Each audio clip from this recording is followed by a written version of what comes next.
Assalamualaikum warahmatullahi wabarakatuh dan salam sempurna. Pada hari ini, Sabtu 25 Julai 2026, telah berlangsung Education Fun Run MPSM 2026 yang melibatkan seluruh warga pelajar SMK Putra Perdana. Program ini dianjurkan dengan matlamat untuk memupuk semangat setiakawan, Menggalakkan amalan gaya hidup sihat. Serta melahirkan pelajar yang cergas, berdisiplin dan mempunyai semangat kesukanan yang tinggi. Seawal pagi, para pelajar mula berkumpul di sekolah bagi sesi pendaftaran sebelum memulakan aktiviti pemanasan badan.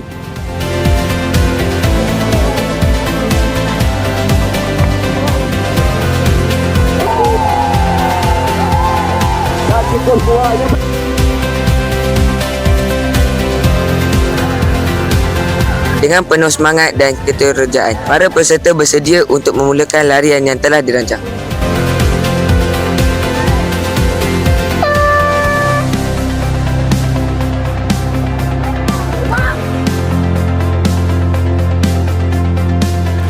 Sepanjang program berlangsung, para pelajar menunjukkan semangat kerjasama, saling memberi sokongan dan berjaya menyempurnakan larian dengan penuh dedikasi.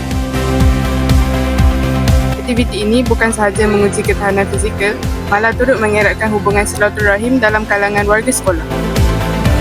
Program diteruskan dengan pelbagai aktiviti menarik sebelum diakhiri dengan penyampaian hadiah kepada para pemenang.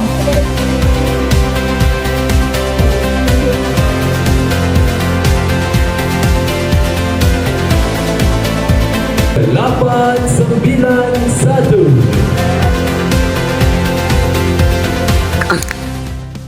Assalamualaikum, saya di sini bersama PK Koko. Pada pandangan puan, apakah nilai atau pengajaran yang boleh diperoleh murid melalui penyertaan fun run ini? Assalamualaikum warahmatullahi wabarakatuh.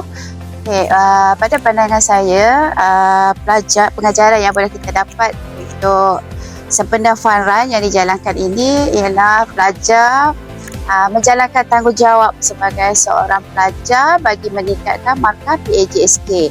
Dalam masa yang sama juga, pelajar-pelajar dapat mengeratkan silaturahim dan semangat bekerjasama antara satu sama lain, di mana pelajar-pelajar akan cuba untuk berjalan sejauh 5 km hingga sampai ke garisan penamat. Walaupun tiada kemenangan, tapi mereka still dapat markah PAJSK peringkat kebangsaan. Terima kasih. Semoga penganjuran Education Fun Run MPSM 2026 menjadi pemangkin kepada pembentukan generasi pelajar yang lebih sihat, aktif, berdisiplin dan sentiasa mengamalkan gaya hidup cergas. Terima kasih kepada pihak pentadbir, guru-guru, jawatan kuasa pelaksana, para sukarelawan dan semua pelajar yang telah menjayakan program ini. Jumpa lagi program sekolah yang akan datang. Terima kasih.